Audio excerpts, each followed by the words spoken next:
Hello and welcome to this broadcast here from the studio at Frederiksberg, FellowMind. Today we will be focusing on Microsoft 365 Copilot and some of the insights from Novo Nordisk. So welcome to all of you here in the studio. Today we are three people. Myself, I'm Boris Nyland from FellowMind, Director of Modern Work here at FellowMind Denmark. And together with me I have Andreas. Maybe you can introduce yourself. Yes, thank you, Boris. My name is Andreas Ringsted. I'm the Chief Solutions Officer for Open Communication Group, and I've been working together with Novo Nordisk on their Microsoft Copilot adoption. Janus? Yes, and I am, as written, Janus Andreas Børgesen. I am the product manager of what we call Digital Workplace in Novo Nordisk, and we are responsible for, amongst many tools, Microsoft 365 Copilot and all of the Microsoft suite. So, yes. Mm-hmm. Welcome to. Thank you. And today we have for the agenda, if you can see the slides here, a short introduction to who we are, and then we will dive into the vision for Copilot at Novo Nordisk. We'll talk about the project approach and how to handle some of the security aspects of Copilot, and then there will be shared some insights about how to adopt the tool in an organization of that size. And also how to measure and to really follow up on the users on how to use Copilot. And then hopefully we'll also share some of the results so far. It's a journey that has just started, but it's exciting to see some of the results. Yes. Yeah. Mm-hmm. I don't know if you have anything about the playing field, Andreas. Yes. First of all, I just want to say that we're extremely excited about presenting some of these findings and some of the learnings we've had so far. Copilot is fairly new still, so it's a journey, as you're saying. That's also why we're putting a little bit of a play to the whole thing. So we have a few things we'd like you to do. First of all, ask questions in the Q&A. We will try and take them as we go along, or we have a little bit of time in the end to follow up on some of it. So you can post questions in the questions tab, but also in the chat, and I will be following it to see if there's any questions we should address during the presentation, and I think there will be some time at the end also to take some of the questions. Yes. So that's how we handle it, yeah. I think. And then just embrace your inner geek. This is a fairly new product, so there's going to be a lot of learnings. And if you have anything, post it in the chat. We want to start off with a little bit of a sort of a kickoff. The reason why Open and FellowMind is together in FellowMind's broadcast studio is that we have a partnership together. We've over the last year, we've seen more and more needs for digital proficiency, both on the technology side and on the organizational side. And that is why we've sort of partnered up and working very closely together. So just a few words on who Open is. We work with some of the largest European companies on digital transformation and internal communication. And FellowMind? Yeah, and we do the same, but more from a technical angle to this. And also about the partnership, I think it's really valuable to us to have you as a partner here. I think we work well together, and we have a good fit of the capabilities from both organizations in this partnership. Is even endorsed by Microsoft, so it's really a good partnership we have here. Yeah. So enough of that. I think maybe one thing, FellowMind, we also Microsoft Jumpstart partner focusing on Copilot. So we will be talking about Novo Nordisk today, but we have also been working with a lot of other clients on Copilot. So. Yeah, over to you. And thanks. So I'll actually give the word to you, Janus. Yes. With a start of a little bit on the vision, what led to this project? Yes. Let me maybe also talk a little bit to the slide here to begin with. Maybe make your time count with Microsoft 365 Copilot. That is sort of our tagline about what is this product all about for Novo Nordisk. What is it we want to achieve by introducing Microsoft 365 Copilot. And of course, we have given it a lot of thought, and of course, we have heard what Microsoft wants to achieve with it, and what we in general want to achieve with AI. You can say tools, you can say across the globe and in companies in general. But for us, it's about this time concept, right? That time is really precious, so we try to take time at work and also sort of lift it up a little bit to look at your life in general, so it becomes a little bit big words, right? But it's really important, and we think time is really important. Time is important at work, off work, and we want to make the most of it. So we thought that was a really good concept around Microsoft 365 Copilot. Not only because, of course, we hope to increase productivity and hope that the employees will gain some time out of using the product to use for something which is more valuable to them and to Novo Nordisk as in general. Also, this about making your time count links quite well into Novo Nordisk, where we have a leadership concept around time is the ultimate currency, right? And it links really well with that.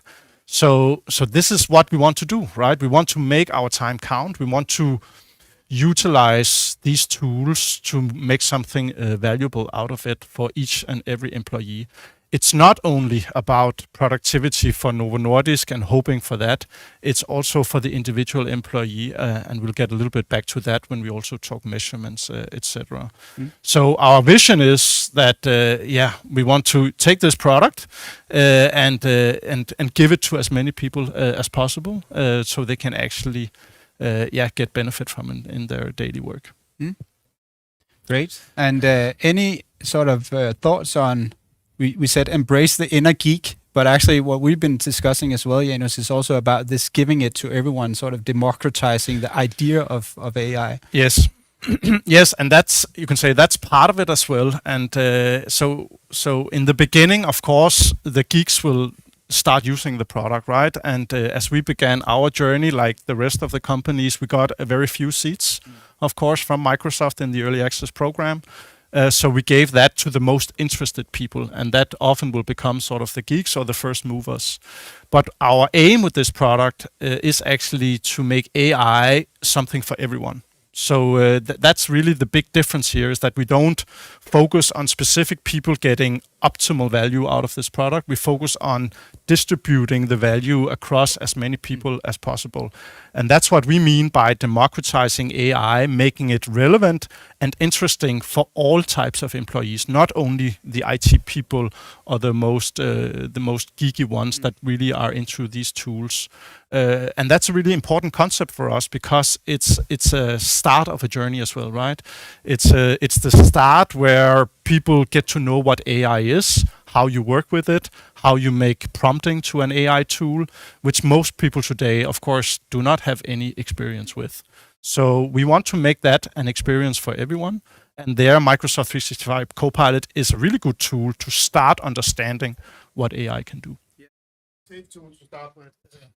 When working with it, I think it's a strong vision, and really, a promising way of rolling it out. I think this democratizing AI is an important aspect. Yes. So it's not for the few, no, for the lucky ones or whatever it is. Not only. As we have on screen, there's already a few product learnings. As we mentioned in the start, Copilot is on a journey. Yeah. A few words on what we've seen so far? Yes. First of all, of course, the first bullet talks to it here, and I guess most of you following online as well know this. It's a product in development, right? Microsoft launched the product, you could say, without really having a final product, of course. So there's a lot of learnings from the beginning. Not everything worked as it should. They were still developing some of the tools for some of the Office applications. So definitely a product in development is not going to give you either the value on day one, right? It will give the value down the road, and that also talks a little bit into the democratizing AI, that we have to wait for some of the value. Maybe we have to take it as a learning, starting to use the product, starting to figure out what it can do and cannot do, and where the value actually lies, right? So it's not given. Of course, Microsoft has some intentions behind the product, which they of course present to us in a nice marketing kind of way, but you really have to try it out yourself to figure out where does the value lie for me. Yeah. So that's one of the things. The other one is, of course, balancing, again, expectation that lies a little bit with the product and development, right?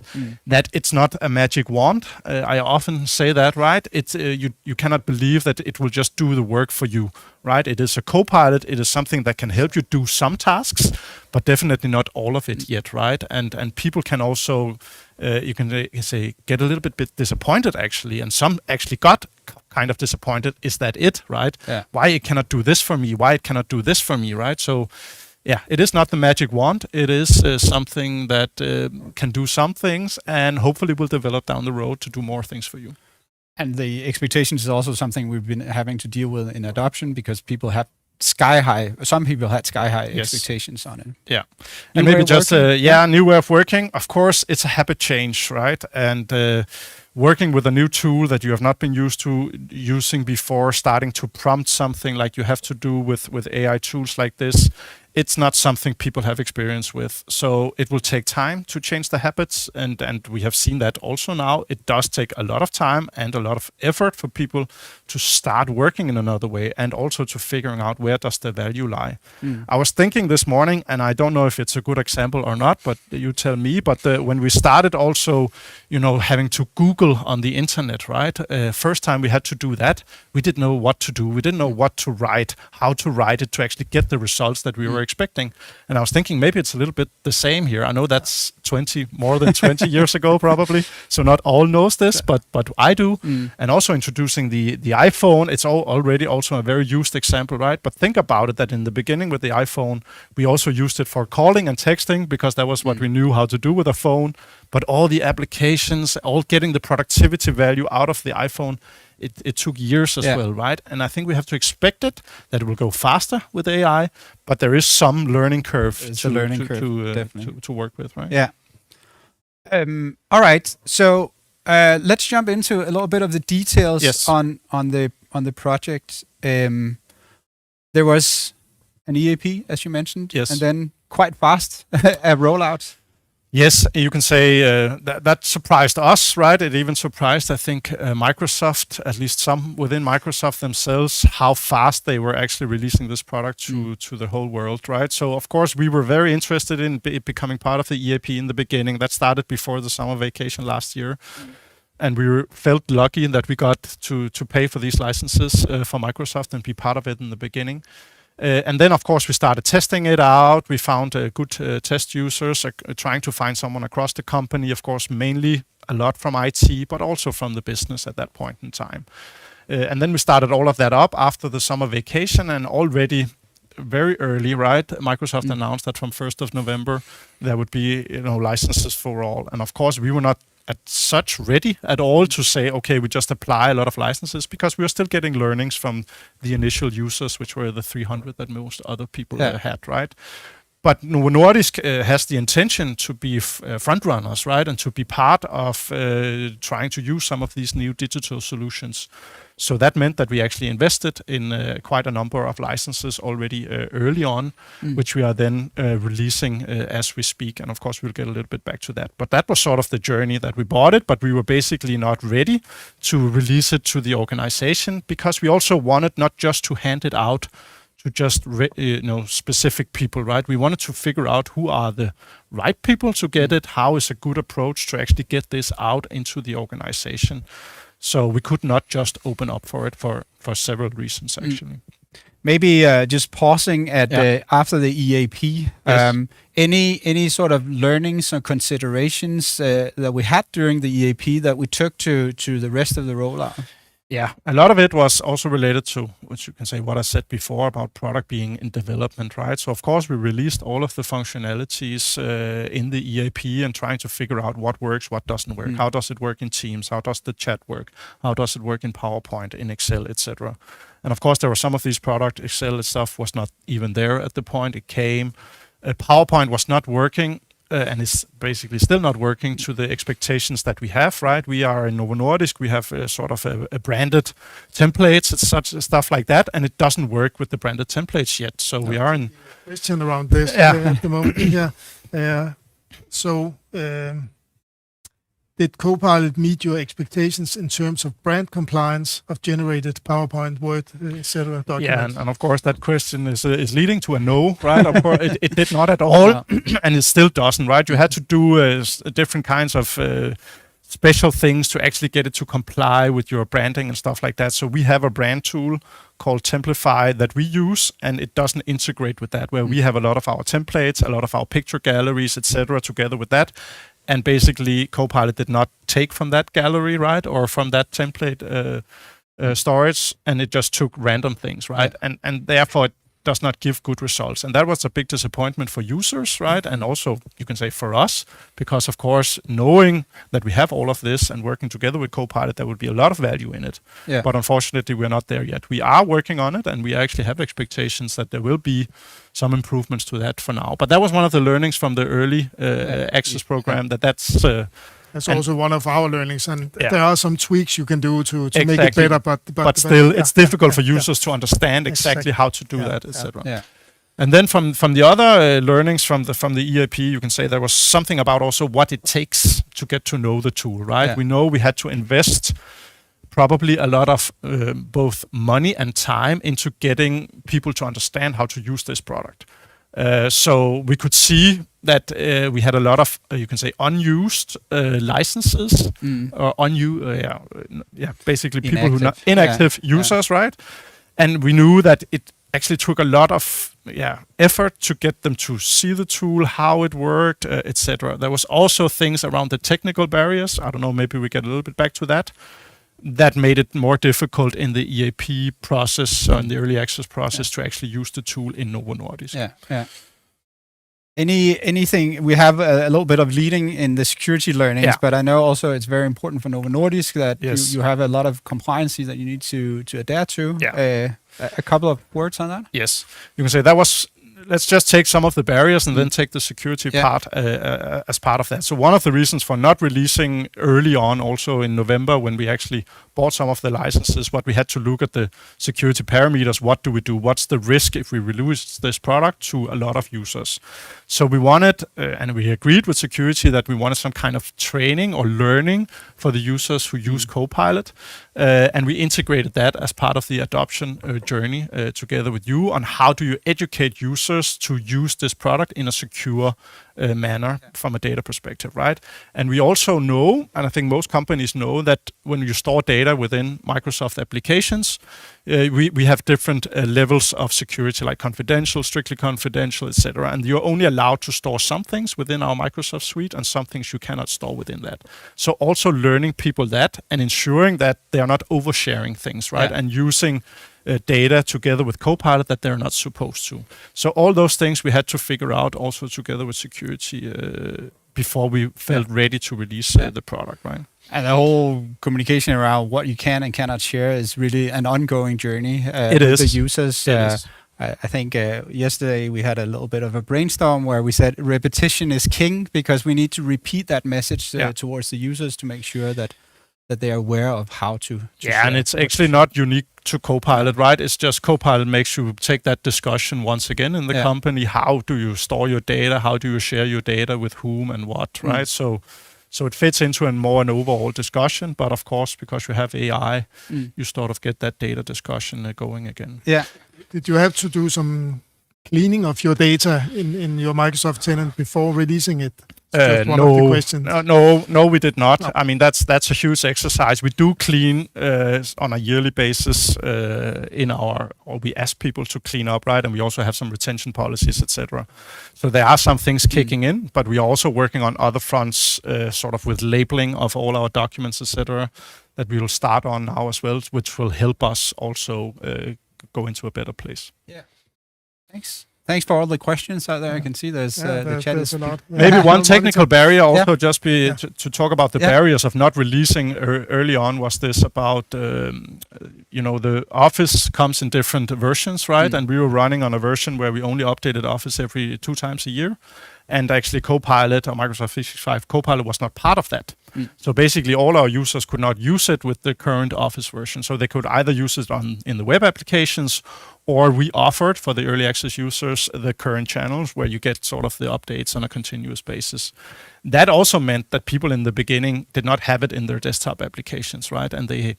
And that made it also more difficult for them actually to start using the product. So one of the things we had to do was also to move to what is called now the monthly channel, right? Where you get monthly updates, where Copilot is then a part of it. And that took also a little bit of time, of course, to release this product to all of Novo Nordisk, which is like 80,000 users, right? Yeah. Thanks, So linking to the next slide, but just before that, let's jump to the other side of the EAP. Now we've done some prep, and now we're rolling it out, and we've had quite a few discussions on how to roll it out. So maybe a few words on, how did you roll it out? We didn't do a big bang. We sort of we continuously released it and refined and so on. So maybe a few words on that before showing the adoption approach. Yeah, you can say the idea around it was, of course, that we can be honest and say we wanted to partner up with someone as well. That's why we also partnered with you to get a little bit of insights in how could we do this in a nice way, and also we knew we needed a little bit more arms and legs to support that, because there is sort of both a hypercare period but also a preparation period which was bigger than what we had capacity for ourselves in Novo Nordisk, right? So what we wanted to do was we wanted to go, you can say, a little bit like a viral campaign, right? We wanted to not just ask everyone in Novo Nordisk, do you want this product or not? We wanted sort of to try and target the most interested users. So I think one of the cool things we did was we made very simple an interest form that we sent out and said, hey, if you're interested in getting Microsoft 365 Copilot, put your name into this form, right? And give a little data about yourself and why you are interested in it. And that actually gave us, I think, 5,000 people who are interested in getting it, and a very good starting point for actually talking to the ones who probably knew or had an interest in the product to begin with. So that was one of the approaches we had, and which we really utilized in shaping, you can say, the adoption, etc. And of course, from the EAP program as well, we had a lot of people who had used the product quite extensively, right? So also the opportunity of adding ambassadors or champions or whatever you call it was also quite evident that would be a good idea. Yeah. That's a great stepping stone to the next slide. A little bit on the adoption, because as you mentioned, we had quite a few learnings from the EAP, and we also had some users from the EAP we could sort of use for a continuous journey. Yeah. So maybe a little bit on what were our considerations? How do we approach it? Because we also had a little bit of a sprint before launch on creating the actual launch package. Yes, we did. And we launched around week 9, which was like just after week 8, 9, in end of February, right? End of February. And we had only probably January and February to really, prepare everything. We knew we wanted something that looked both a little bit nice, professional, etc. Right? We wanted to create the right feeling of people when they used Microsoft 365 Copilot. So parts of it was creating this make your time count thing. Parts of it was, of course, also preparing all the materials and the flow of getting people to feel welcomed and invited into using an AI tool for the first time, more or less, right? So we spent all that time building that, of course, together with you and figuring out how would that flow look like, right? We looked at user flow, so the user, gets the interest. How do they go from being interested into getting the license, into getting started, and outlining all of that flow, and then building what was needed to support that flow, right? And after people got onboarded with the license, what would they then do, right? And they would go here, and then they would start with these kind of things, and then they would go to this, etc., right? We also knew we had to start with a few small examples, right, where we thought that there was immediate value of getting the product. So we would avoid this disappointment that there would be, for example, by using PowerPoint or something else, right? So we started with saying, okay, these are the 2-3 things where you can get immediate value no matter which profile you are at work, right? We also moved away from profiles. We didn't want to say, okay, if you're a leader, you use this. If you're a salesperson, you use this. We said more of a general, if you have these kind of tasks and use, Office applications in your daily work, here are some options where you can get immediate value. Yeah. One of the questions related to adoption is how do you handle the Danish language? Everything is in English, yes, even though you're a Danish company? Yeah, we are a Danish company, but you can say much of our communication will exist in English and will be done in English for a large part of the both the meetings. Some meetings are of course in Danish if there are only Danish people, but a lot is international environment. So I don't think it has been a big problem for now, for the rollout, that Danish has not been a supported language. And Danish has actually been, working to some extent, right, even though it's not supported. So it has not been a problem that it was Danish or English only to begin with, right? It was actually a benefit that some of the other languages that we have in the global company was there, like Spanish or Portuguese or some of the others. So that was a benefit for many people who are maybe not that good in English to be able to translate, etc. Yeah. Sorry, I lost my train of thought here. So in the adoption approach, some of the challenges we heard in the EAP was, if I don't get started fast, I feel like a failure. I don't really know how to work with this. And we took that into the larger rollout, and you mentioned the what we call the killer cases here, to make sure that everybody was on board as fast as possible. Can you mention some of the actual cases that we worked with? Some of the things that we basically sent out. We had this getting started page where everybody was invited into. Yeah, so I mean, as well as me, of course, some of the details here, Andreas. But yes, we built an onboarding. You can say we built 2 sites, right? We built a getting started site where you applied for the license, and in this application, you were also taken through a quiz. So you got to know a little bit about Copilot, and then you applied for the license. You got the license, and after the license, you basically got an email, right? It triggered an email to say, "Hey, welcome! Now you've gotten a license. You should go to this site and get onboarded," right? And then we have built an onboarding universe where you go in and have a chance to sign up for live sessions, for demo sessions, where you actually meet people who have used Copilot before or who know something about it. And of course, there's also a lot of learning materials and guides, etc., for different use cases, etc., right? So it's really taking you through, where do I start? Even if I'm a rookie or if I'm a little bit more intermediate or advanced, there are different cases as well that you can use, right? So we hand carry a little bit people online, I would say, but still hand carry them a little bit into getting started, right? Yeah. But even though we have that, it's still you can say a challenge, right? And maybe we can get a little bit to that. And I think just to add to that is that in the whole spirit of democratizing AI, we're also pushing a lot through community. So we're really inviting people into Viva Engage as our primary community for all users, to make sure that they share and ask questions in that community, sort of that is the whole tone of voice around this rollout. Right. People can read the learnings themselves, but maybe highlighting one thing, this different users, different learning curves. I think that was quite apparent when we started sort of diving into the first surveys. Yes.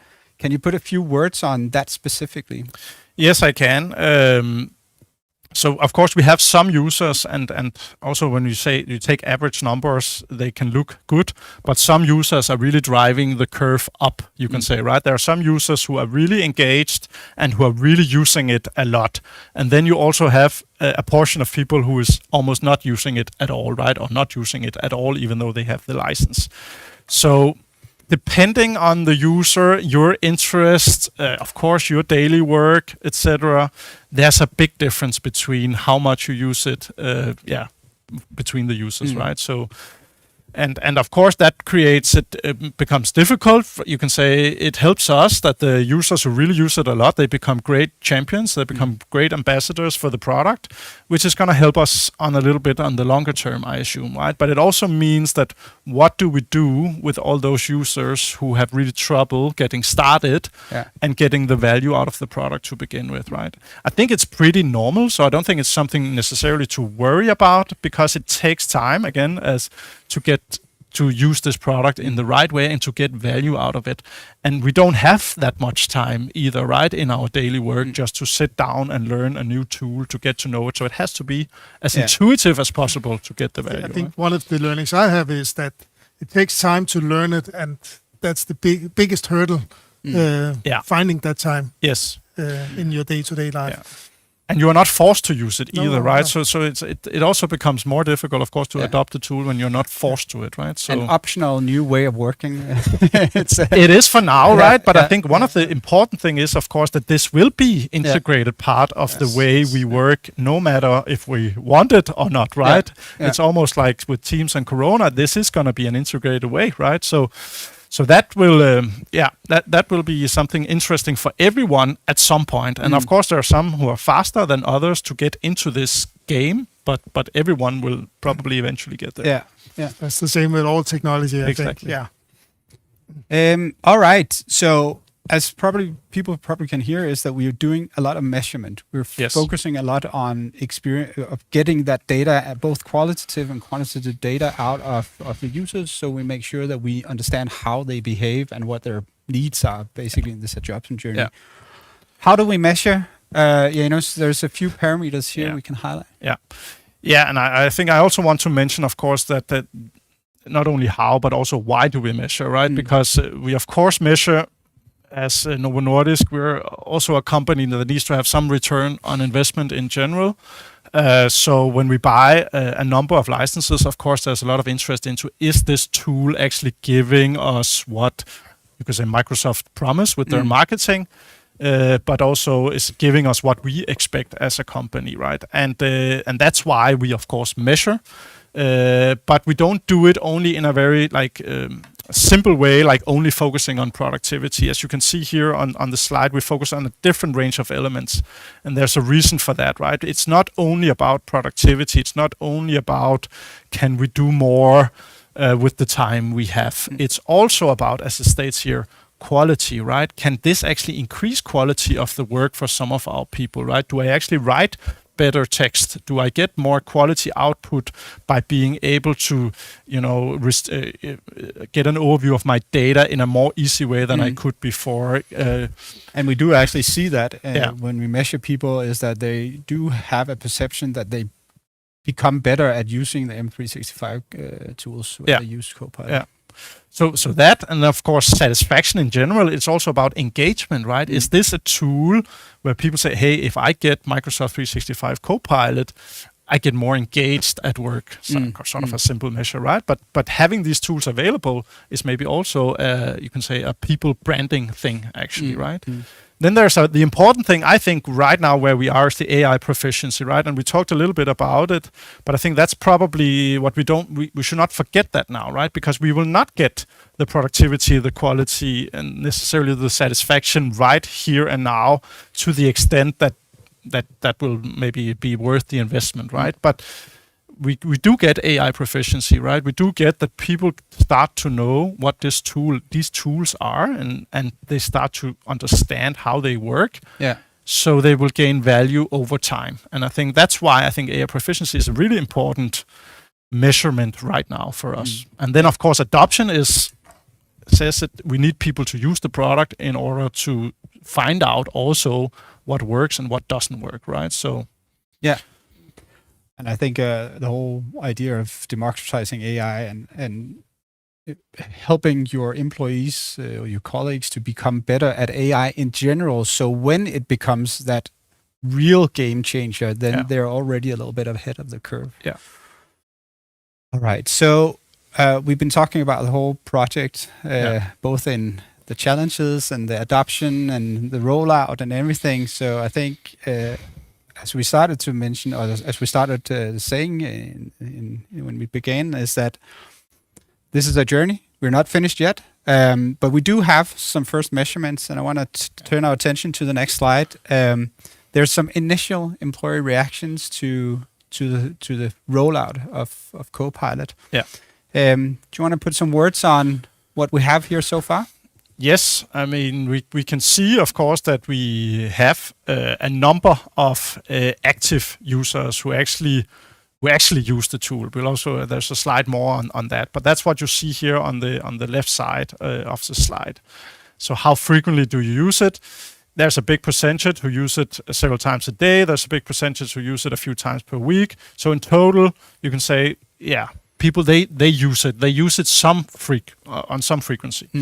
Which is of course good, and which is of course our aim, that they use it within some frequency. What do they use? They use these functionalities most, which is summarizing meetings in Teams, summarizing email threads, actually a little bit surprising to me, and then drafting documents, right, in Word. And I think the first and the third is not so surprising, because that's some of the functions that actually works quite well. I think summarizing email threads also works well. It's just not something I use personally so much. The chat function is not here, but I would actually think that's growing in use, right? I think that's number 4. That's probably number 4 or 5, right? Yeah. But so it's not super surprising, because these are some of the functionalities that we have promoted. Also in our adoption, because that's some of the things where we think we get immediate value out of using it for all users across Novo Nordisk who has the license. What's your most used functionality? Mine is the chat, I think, right? Asking the chat different things, finding files, searching information for me. That's what I use it most for, actually. So, Boys? I think the same. It's a Google-like thing internally to find the right documents, the right information, the right people, etc. So I think that's where I use it most. And you? Yeah. Well, I have extreme amounts of team meetings, so I use the transcription and the Copilot summary quite a bit. But actually, a growing one is the Copilot. What's it called? In emails, when you can get drafting or coaching. Coaching, yes, that's the one. Yes. Because actually, That's that cool. just giving you a little bit of insights in tweaking some of your statements when you have these long emails. I've been increasingly sometimes fun also with rewrite with Copilot in Word. I think it's also a good one. But I think in general Word, that's where I've seen immediate for me value, right? Put 5 bullets into it and ask it to gain some text for you, like what you have used maybe 1 hour on before. It takes literally 1 minute or 30 seconds, right? Then you just have to read it through, correct a little bit. So I think there I see big potential if you're writing a lot. Right? Exactly, yeah. I think before jumping to the next slide, some of the employee initial reactions also reflects on the numbers we see. Some are extremely happy, some are lukewarm, and some are a little bit maybe negative towards it.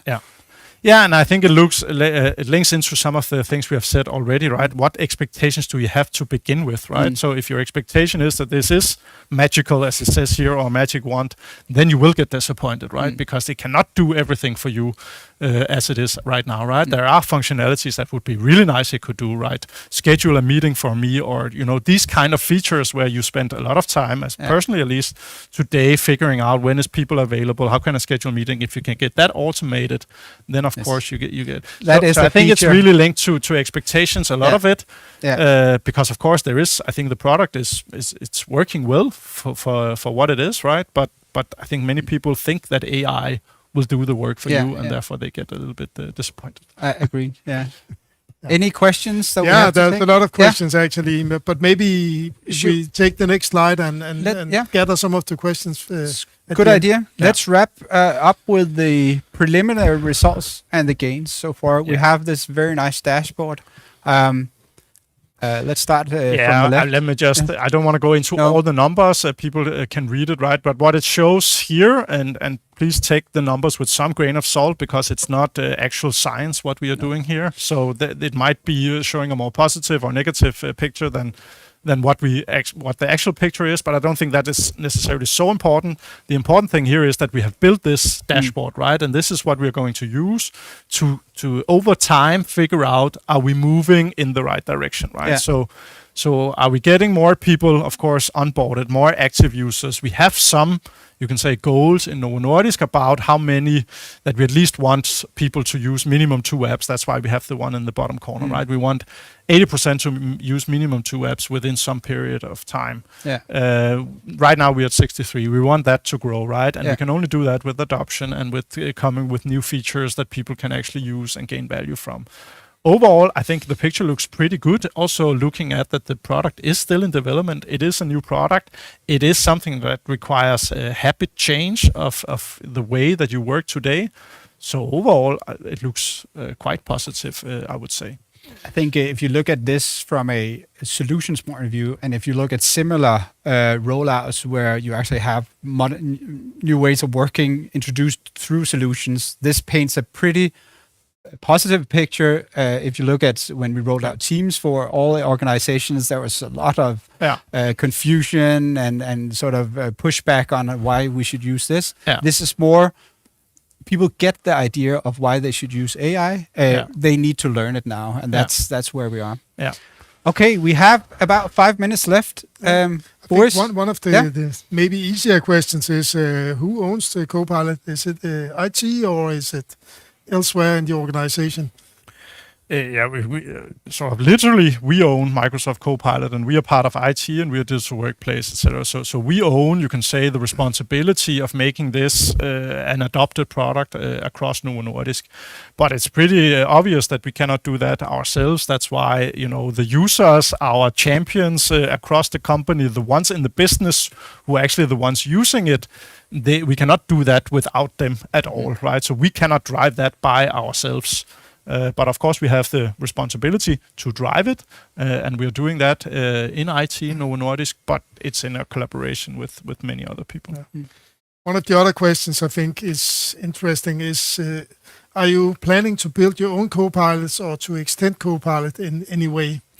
I think that's the question we often get. I mean, yes, we are, of course. Now, we are responsible for some of the Microsoft products, so that's what we are looking into. But then you have the Microsoft Copilot Studio coming in now that we are trying to look into. How can you integrate data from other sources with Microsoft 365 Copilot, or how can you build other, you can say, Copilots yourself? So that is something we're looking into, but that's even more immature from a Microsoft perspective than Microsoft 365 Copilot. So I think we start with this, but for sure we are going to see more and more different AI solutions where some of it is going to be related to 365 Copilot.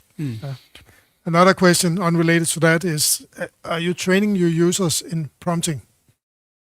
Yes and no. You can say we don't have specific prompt courses as of now, but of course we have a lot of guidance on how to prompt, etc. But it's not like we have made like a specific live training course for prompting. Some has actually, because we also have, you can say, ChatGPT. We have a Novo Nordisk ChatGPT within the company, and so that's also used by a lot of people.